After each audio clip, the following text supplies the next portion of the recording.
Welcome to the 2-minute cooking. And I don't get time at home much, so I try to do my cooking in the fastest way.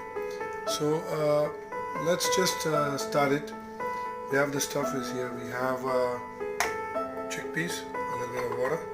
We have tahina here, parsley and lemon. That's it. So now what we do is I'd like to go for the chickpeas. It's already washed and kept, which is very fast. Just take one which comes in can, put it in this one, and it's very simple. And then the next thing you can do is just slice a lemon. I normally use the seedless one, which is very easy. You get it in the market.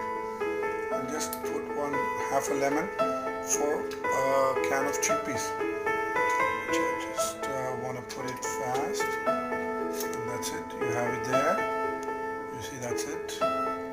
Next, what you do is you have the tahina, which you just shake it a bit, and you drop it in. That's the tahina going in.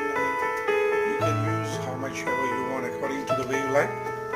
And the main ingredient which I use is some parsley, which is the main ingredient here where I change the hummus the way it is. And finally, we put a little bit of salt. And the next thing is what? A little bit of water. And the hummus is ready. It's less than